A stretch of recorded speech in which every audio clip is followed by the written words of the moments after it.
Price discrimination page number 287 കേട്ടോ, MMPC 10. അപ്പോൾ എന്താണ് പ്രൈസ് ഡിസ്ക്രിമിനേഷൻ?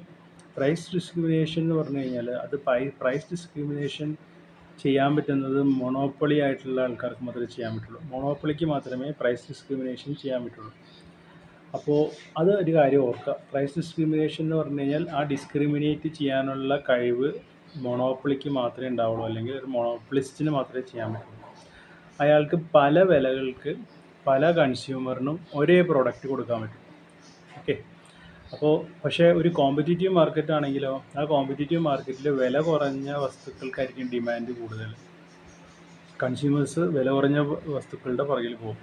പ്രൊഡ്യൂസേഴ്സ് ആണെങ്കിൽ എന്ത് ചെയ്യും? അതായത് പ്രോഡക്ട്സ് ഉണ്ടാക്കുന്ന ആൾക്കാരാണെങ്കിൽ കൂടുതൽ വില കുറഞ്ഞ ആൾക്കാർക്ക് അവർ കൊടുക്കുള്ളൂ. അപ്പോൾ ആ വ്യത്യാസം നമ്മൾ മനസ്സിലാക്കണം. കോമ്പറ്റീറ്റീവ് മാർക്കറ്റിൽ വില കുറഞ്ഞ വസ്തുക്കൾക്കാണ് ഡിമാൻഡ്, ആൾക്കാരതേ വാങ്ങുള്ളൂ. പക്ഷേ പ്രൊഡ്യൂസേഴ്സ് അവർ ഏറ്റവും കൂടുതൽ വില ചോദിക്കുന്ന ആൾക്ക് കൊടുക്കുള്ളൂ. ഇനി മാർക്കറ്റ് സെഗ്മെൻറ്റേഷൻ എന്ന് പറഞ്ഞൊരു സാധനമുണ്ട്. അതായത് ഈ മൊണോപ്പൊളിസ്റ്റുകൾ ചെയ്യുന്നതാണ് ഈ മാർക്കറ്റ് സെഗ്മെൻറ്റേഷൻ. അതായത് അവരെന്ത് ചെയ്യുന്നു വെച്ച് കഴിഞ്ഞാൽ പല കണ്ടീഷൻസിലും അവർക്ക് പ്രോഡക്റ്റ് വിൽക്കാൻ പറ്റും. അപ്പോൾ അതെന്ത് ചെയ്യുന്നു വെച്ച് കഴിഞ്ഞാൽ ആൾക്കാരെ ഈ മാർക്കറ്റിനെ അവർ തിരിക്കും. എങ്ങനെ തിരിക്കും? അപ്പോൾ മാർക്കറ്റിനെ അവർ തിരിച്ചു കഴിഞ്ഞാൽ 2-3 സെഗ്മെൻറ്റ്സ് ആയിട്ട് തിരിച്ചു കഴിഞ്ഞാൽ അവർക്ക് പല വിലയ്ക്ക് പല സെഗ്മെൻറ്റ്സിലും കൊടുക്കാൻ പറ്റും. അപ്പോൾ വാങ്ങുന്നവർക്ക് ഒരു ചോയ്സും ഇല്ല, കാരണം ഇവർ മൊണോപ്പൊളിയാണ്. ഈ സാധനം കിട്ടണമെന്നുണ്ടെങ്കിൽ ഇവരുടെ അടുത്ത് തന്നെ പോയാൽ പറ്റും. അപ്പോൾ 3 ടൈപ്പ് പ്രൈസ് ഡിസ്ക്രിമിനേഷൻസ് ഉണ്ട്. ഒന്നാമത്തേതെന്ന് വെച്ച് കഴിഞ്ഞാൽ ഫസ്റ്റ് ഡിഗ്രി പ്രൈസ് ഡിസ്ക്രിമിനേഷൻ.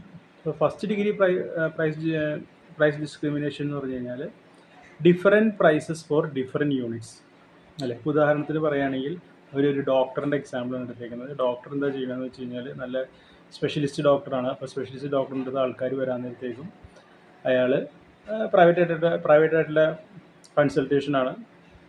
അപ്പോൾ അതിന് വേണ്ടി അയാൾ ഫീസ് വാങ്ങും, കൺസൾട്ടേഷന് ഫീസ് വാങ്ങും. പക്ഷേ ഒരു കാശ് കൂടുതൽ തരാൻ പറ്റുന്ന ഒരാളുടെ അടുത്ത് നിന്ന് കൂടുതൽ പൈസയും, കുറവാളുടെ അടുത്ത് നിന്ന് അധികം സാമ്പത്തിക സ്ഥിതി ഇല്ലയെന്ന് അയാൾ മനസ്സിലാക്കി കഴിഞ്ഞാൽ കുറവ് പൈസയും വാങ്ങും. അപ്പോൾ അതാണ് first degree price discrimination. Second degree price discrimination ആണെങ്കിൽ പല സെറ്റുകൾക്കും പല പ്രൈസസ് ആയിരിക്കും. ഇപ്പോൾ ഏറ്റവും നല്ല എക്സാമ്പിൾ എന്ന് പറഞ്ഞു കഴിഞ്ഞാൽ ഇലക്ട്രിസിറ്റി ബോർഡ്. അപ്പോൾ ഇലക്ട്രിസിറ്റി ബില്ല് വരും. ഇപ്പോൾ ഇലക്ട്രിസിറ്റി ബില്ല് വന്നുകൊണ്ടിരിക്കുകയാണ് ഒരു സ്ഥലത്ത്. ഇപ്പോൾ ഇലക്ട്രിസിറ്റി ബില്ല് വരും. ഇപ്പോൾ ഇലക്ട്രിസിറ്റി ബില്ല് വരുന്നതിനേക്കും ആദ്യത്തെ ഒരു സർട്ടൺ കിലോ വാട്ട് പവർ കൺസംഷന് ഇത്ര എമൗണ്ടും, അത് കഴിഞ്ഞിട്ടുള്ളതിന് അതിന് നമ്മൾ സ്ലാബ് സിസ്റ്റം എന്ന് പറയും. അപ്പോൾ ഓരോ സെറ്റിനും, അതായത് ഓരോ സ്ലാബിനും ഡിഫറെൻറ്റ് പൈസയാണ്. അപ്പോൾ അതാണ് സെക്കൻഡ് ഡിഗ്രി പ്രൈസ് ഡിസ്ക്രിമിനേഷൻ എന്ന് പറയുന്നത്. പിന്നെ വരുന്നത് തേർഡ് ഡിഗ്രി പ്രൈസ് ഡിസ്ക്രിമിനേഷനാണ്.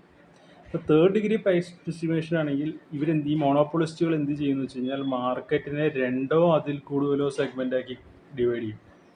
എന്നിട്ട് ആ ഓരോ സെഗ്മെൻറ്റുകളുടെ പ്രത്യേകതയ്ക്ക് അനുസരിച്ചിട്ട് അവർ പല വിലയ്ക്ക് വിൽക്കും. ഓക്കെ. ഉദാഹരണത്തിന് എയർലൈൻ ടിക്കറ്റ്സ് അങ്ങനെയാണ്.